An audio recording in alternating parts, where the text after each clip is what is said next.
Sing 1, 2, 3. This is Brenda Lowe dictating on.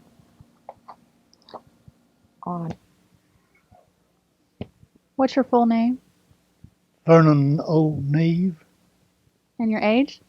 74, Date of birth 10/12/17, and your sex, male, of course. Your current address? 1710 South High, Brady, Texas. Are there any former addresses? No. Okay. Former occupation? Factory worker, Any ethnic background? English and German. Religion? Religion? Church of Christ, Former education? high school, How many siblings did you have when you were growing up? Siblings? How many brothers and sisters did you have? 5 brothers, And no their, sisters. what were their names? Marcus, Edward, Martin, and Otis So Neve. There were 6 of you all together? Oh, 5. 5 5 of you. boys.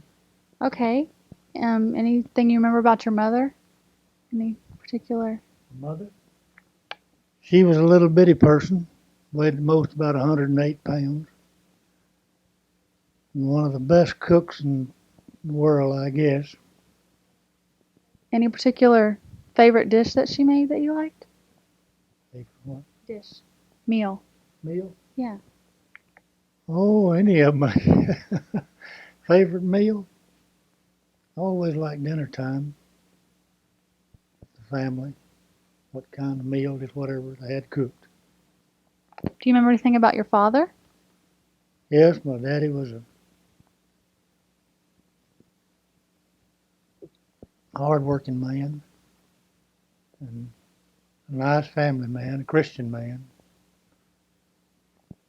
And he believed us. He raised us, right from wrong. He was very devout on that. He's just a good, ordinary man.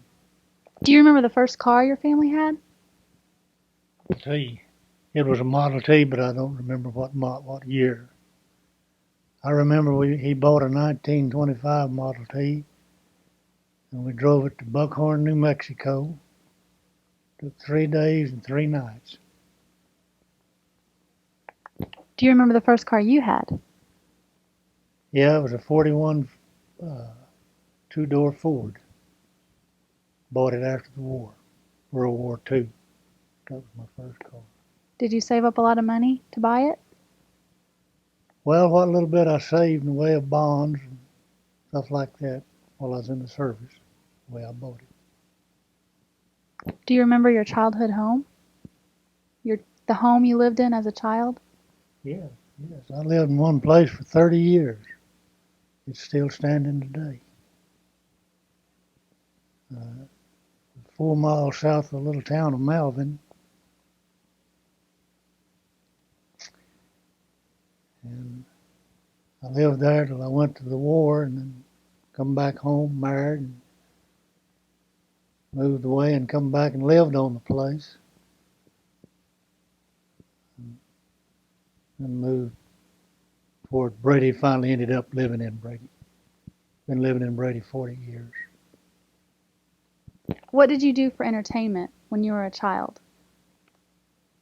Well, about the only entertainment we had was parties they'd have out in the country or in town, church parties, and horseback riding on Sunday, marbles, spin tops, stuff like that. That's about all. Hunt birds, swimming. Sounds like fun. Are there any games you played or songs you listened to as a child? Well, we didn't have no, we just had a little old radio, was all we ever had. And my favorite song was San Antonio Rose. Who sings that?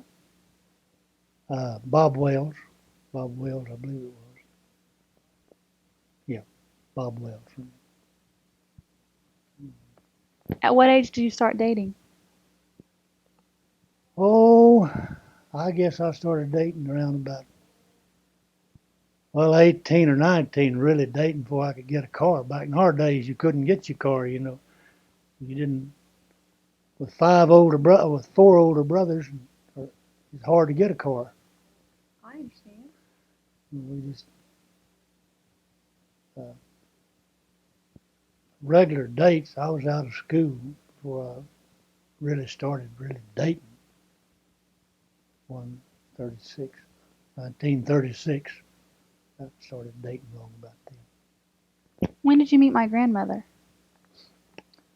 Well, I knew my wife all as long as I can remember because we both had the same aunt and uncle. Mine was on my daddy's side and hers was on her mother's side, so therefore we as long as I can remember.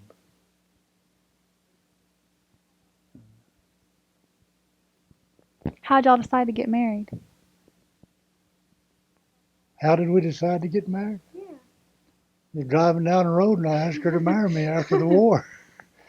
And, Were y'all dating for a long time? oh no, we never did date until after the war. She was 33 years old and I was 29. I thought at that age better try to get married before everybody else was gone. I asked her to marry me and she took me up on it. That was it.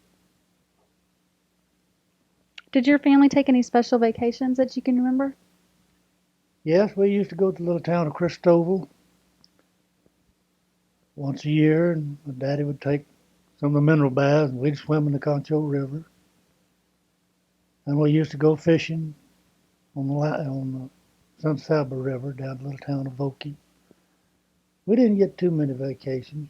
We did go to, like I said, Buckhorn, New Mexico one year, one time. That's all. Money to go much of anywhere. Did you have any favorite books or movies? Favorite book? Yeah. Oh, I used to read a lot when I was a boy, but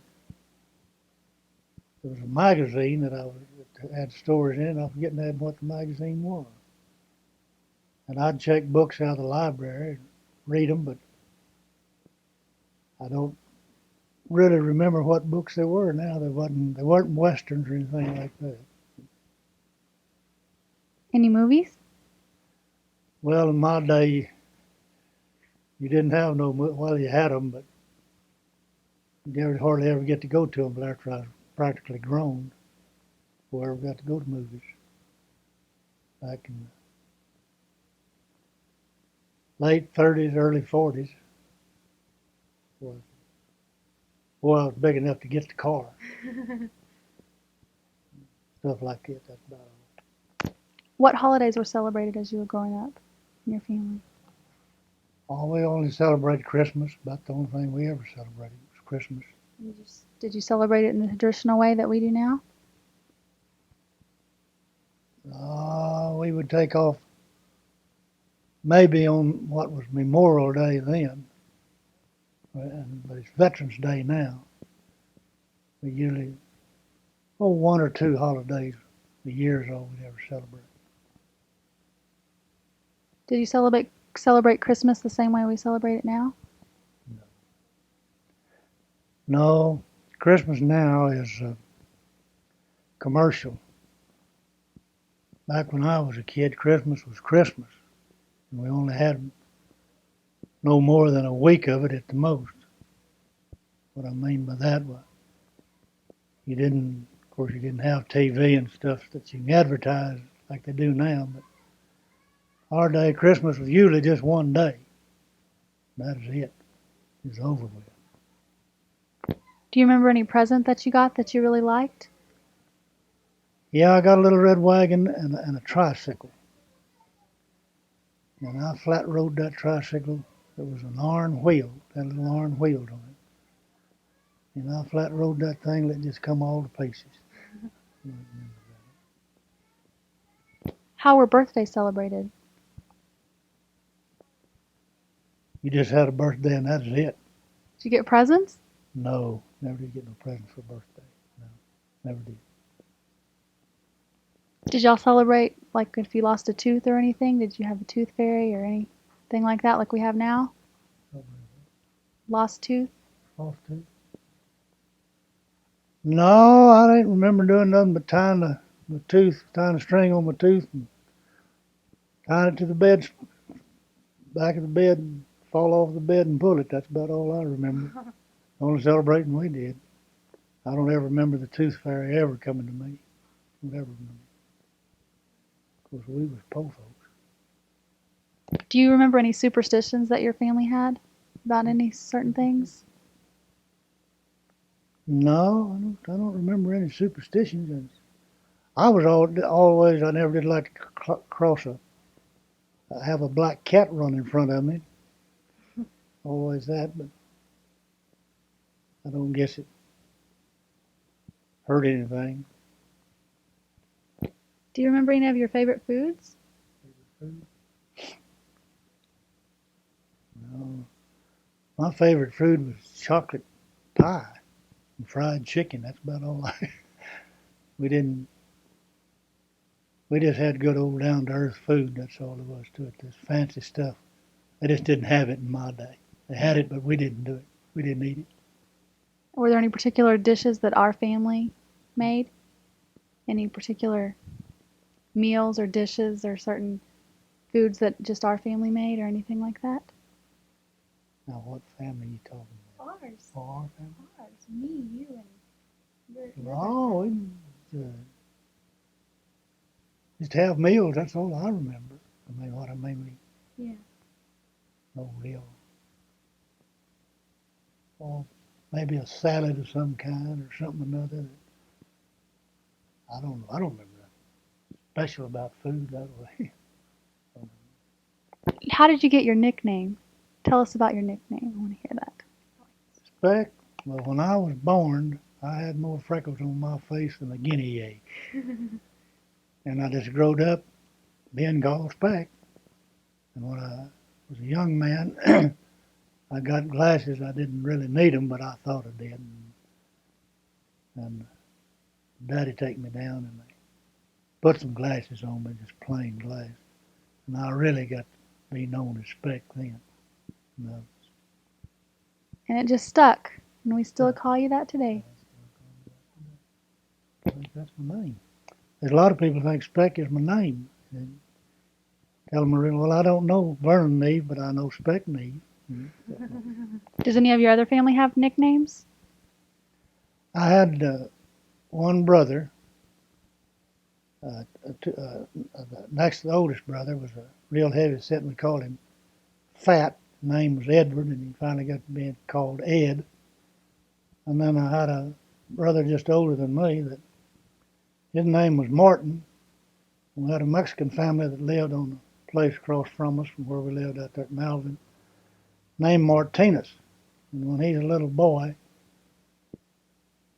4 or 5 years old, he got to saying, "My name's Tinas. My name's Tinas." And we got to calling him Teener. Called him Teener as long as I can remember.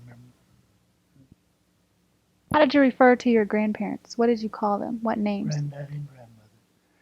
Granddaddy and grandmother. I never did know any of my real grandmothers. I knew a step grandmother, and I only knew one of my daddy's daddy, which was my granddaddy on his side. My granddaddy on my mother's side was hung in 1873 between the town of Brady and Vokey. Outlaws hung him. What was he hung for? He saw some fellers burying a cowhide, and he went out and looked at the brand, and they saw him, and they asked him if he would swear to the brand in court, and he said, "Well, I can't lie." And they said, "Well, if you swear to it, we'll kill you." And before he got home, he'd been to town and ginned a bale of cotton. And on the way back home, he would count the place. And while he's in that camp that night, they killed him, hung him. And what they call the 7 mile draw between Vokey and Brady, Texas. He lived in the town of Vokey, and he would take his cotton to Brady, which is 14 miles. he would go up of a morning, gin his cotton, come back to 7 Mile Crossing, stay all night, and then get up the next morning and go home. And one fellow was supposed to have been with him and heard this fellow tell him that if he swore to the brand, they would kill him. And he tried to get him to go on home at night, and he wouldn't. He stayed all night there. Well, they hung him then. They were known as the St. Saba gang. It was people that back in those days would steal cattle and butcher them and sell it out. They were just regular outlaws, that's what they were. In 1893. 1893 was a very unlucky event for my grandparents on my mother's side. My granddaddy was hung in 93. His twin brother died in 1893. His wife died in 1893. And their house was burned up in 1893. And they had a sister, mother's sister, died in 1893. No, 1983, uneventful. Time of bad events in the lives of my grandmother and granddaddy Brown. Do you know when our family came here to the United States?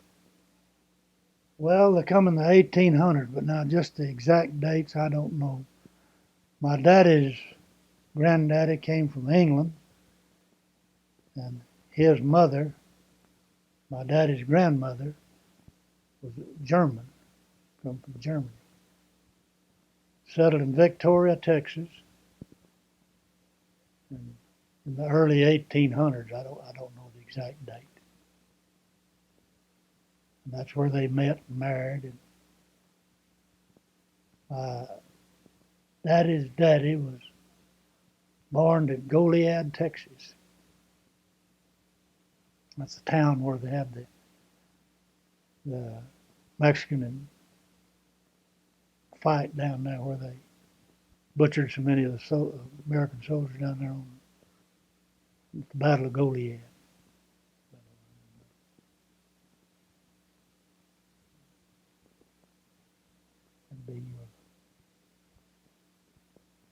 That'd be your great granddaddy.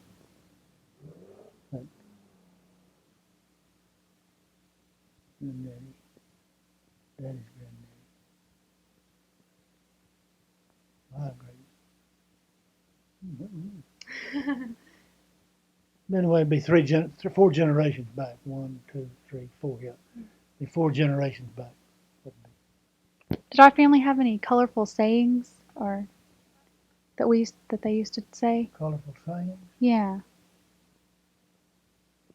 No, not that I remember. I don't remember. The only thing I can remember was get up, boys, and let's go to the field and go to work. That's about all I can remember saying. Tell me about your first job. Well, my first paying job was helping build a grain elevator, Kimball Diamond grain elevator at Malvern, Texas. I worked for 25 cents a night, 10 hours a day, 6 days a week, no overtime. Made $15 a week, and I give $9 of it to the fella to do my farming for me while I worked at building the grain elevator. And after that, then I got a job in the fall of the year ginning cotton. Marco Gin, south of Malvern. Of course, I had a permanent job as a farmer boy when I got out of school. And then in 41, we had to register draft and do a year, and I decided to go ahead and get my year done. Volunteered and went into the service in 41. And I got that year plus 4 more before I got out. How old were you when you took your first job? In the service. No, your first job that you just told me Oh, about. my first job? Let's see, my first job, I guess I was, it was 1936. I'd been out of school. About 18, 19 years old, first job. Something like that. How old were you when you went into the service? I was 23 years old when I went in the service. In April 1941. I got out in November 1945. Spent 4 years, 8 months, and 4 days in the service. But I was lucky I only spent a year and a half overseas Where were you stationed overseas? in the United States. Well, when I went in the service, they put me in the 1st Cavalry Division out at El Paso. From there, I went to Medford, Oregon, into the infantry. From Medford, Oregon, on to Corvallis, Oregon, in the infantry. And then overseas and joined 41st Infantry Division over on the little island of Biak in Dutch New Guinea. And then from there on to the Philippines, and from the Philippines on into Japan. Do you remember anything about the war or any particular story or happening event that was scary to you or interesting or anything? That's the only thing. I got awful tired of it, I know that. Of course, we had a lot of funny experiences and a lot of sad experiences. And I had a shell dropped on top of the trench I was laying in over there. The Japs in the Philippines dropped Frank 75 down there and covered me up, hurt my hearing. It's hard for me to hear now. But luckily, we only had one boy hit, and he had just about the size of a pin in his leg. Nobody was hurt. It did tear up my binocular case, my dispatch case, and cut a big banana tree down and fell across the trench I was laying in. Of course, it scared the dickens out of me for a little while there. One of the boys hollered at us, "Be still," and that settled me down. That's about the closest I come to even getting hit in any way. The only thing I get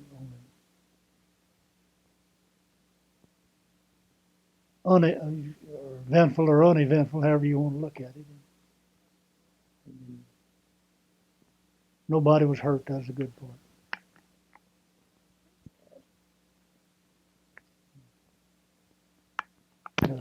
Went into several battles over there. We went in Zamboanga, took that.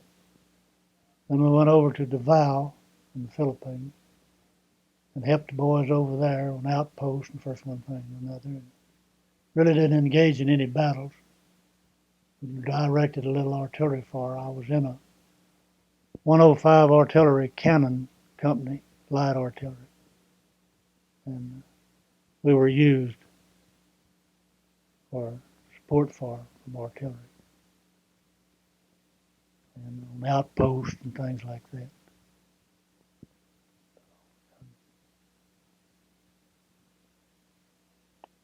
Before you went overseas, did you know you were going to marry my grandmother?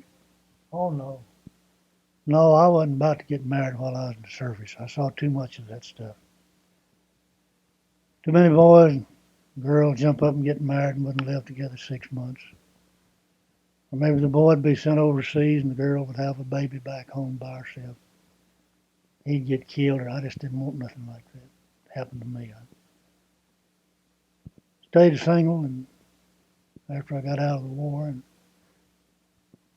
if the woman I married hadn't started writing me while I was overseas, I'd have probably never got married. Just everybody done married when I got back home, so I wouldn't. But neither one of us had been married, so she we decided to get married, and that is it. So y'all wrote back and forth while you were overseas? Yeah, she started writing me. See, we had the same cousin, and she was staying with my cousin when her first baby was born. Her cousin baby was born premature, and she stayed with her, and I was writing to my cousin, and that way she got my address and started writing to me. We corresponded. Well, I was on the island of Bayak. I hadn't been overseas too long. And then we wrote to come home and got married. Do you have a big wedding or a small wedding? No, we just had a regular little church wedding. Sunday afternoon church wedding. That's what we went to the Church of Christ, San Angelo, Texas, and got married. That's where she wanted to get married at, so that's what we did. When you first got married, did you live in Melvin? Yes, I lived on a farm that my daddy had rented south of Melvin, and he had about 400 acres out there. Brother and I, after the war, farmed it with our daddy out there until he sold out in '47, and we moved to Hamilton County, by the town of Evant. Lived there 16 months, and my daddy sold that, and we moved back to Melvin. And I worked at a filling station, wholesaling and retailing gasoline. Decided I'd go back to farming, and I got a little 160 acres west of Brady. We moved down there, it turned off dry. And I popped off and sell out, and a feller bought me, and we moved to Brady in 1951, and been living in the same place now 40 years. It's a long time. My wife is dead now. It's been dead a little over 7 years. But I still live in the same place. Y'all had 3 children. Yeah, we had 3 children, 2 lovely girls and a boy. They've all grown, presented me with some of the sweetest grandchildren. And they're all doing okay. I hope they continue. Okay, tell me how you shot your finger. I want to hear this story. Well, first year out of school, I would go with my daddy over to the place we had rented, the 3/4 section, check on the sheep. There's a little store between our 2 places, and I stopped there. We stopped there one morning going over to see about the sheep, and this little boy there saw a hawk flying around. He wanted me to shoot this hawk. I taken the 22 out and loaded it, 22 right. Took it out and loaded it.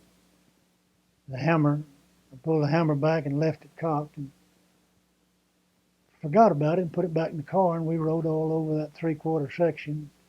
Come home to the home place and went down the backside of it to see about the sheep. Come back home, I just reached over and picked the gun up, set it between my legs, and put my middle finger on my right hand over the end of the gun barrel. And I had a habit of playing with the trigger. And I reached down and pulled the trigger, and it went off and right through my finger. Missed my head about a quarter of an inch and hit the top of the car. It went through your finger? Yeah, it went right through my finger, and it made a perfect round hole in my finger, the bone there. It didn't break it, just made a perfect round hole. It got me out of gathering corn that year anyway. I didn't have to gather corn. I hated gathering corn. Did you go to the doctor? Yeah, they carried me to a doctor, and Daddy told the doctor I did it so I wouldn't have to gather corn. But I had one hand, I could do lots of chores around there with one hand. How long was could you not use your hand? Oh, it was about 2 or 3 months anyway, like I think, something like that. But see, that was in school was out in May, and corn together and come off in September. And I did that in the month of September. And I didn't do much until after the first of the year of real hard farm work. I'd wear that cast on my finger for so long. And, well, like I say, I do a lot of odd end jobs, little old jobs I could do with one hand. And of course, I got as time went on, got where I could use that hand. I got to where then I could do anything. Is there still a hole in your bone? Yes, while I was working at the factory at Brady, I broke the end of my finger, the finger next to it. Went to the doctor and he's going to X-ray it. And when I laid my hand down to take the X-ray, he saw this crooked, beat-up finger. And I told him what happened. He said, "Well, move it over close to that other, and I want to take a picture of it." And he X-rayed it, and you couldn't have drilled a prettier hole through the bone. Right today, it didn't even break the bone; just shot a hole through it. And I've had a lot of trouble with that old finger. Before I shot it, I cut the end of it off in a sausage grinder one winter. How'd you do that? Well, boy, and I was grinding sausage like we used to kill sausage hogs back in them days, grind up our sausage and everything. Had an old hand grinder. And didn't have no electricity back in them days out in the country. I was grinding this up, and he was turning, and I was poking the meat through, and I poked a little too deep and caught the grinder on my finger. Caught the grinder, it caught me. Grinder caught the end of my finger and cut it. Well, just holding with the skin. And then after I shot it, they had what they called an all-star basketball team. I was playing on that, and I fell in the gym. My finger hit the wall as I went down the floor and broke it, the first joint there a little bit. That's the reason it's so darn crooked today. I never knew you played basketball. Did you play a lot of sports? No, Daddy wouldn't let me play football. My daddy hated football. He wouldn't let me play football. Brother just older than me played football, and he got knocked out in the football game, was out for 3 days. And my daddy believed if you couldn't work every day, you wasn't worth anything to him. He just hated football. Wouldn't let me play because he thought I was too skinny. And basketball, I played some basketball, not too much. Played 1 year, I think it was. But that's all basketball. In them days, we didn't have no gyms hardly. We played on the dirt courts back there in the early 30s. Did you want to play football? Oh, I wanted to play, but I didn't really care that much for playing. But he just said, "No, you can't play," and that was it. I love football. I just eat and sleep football now. But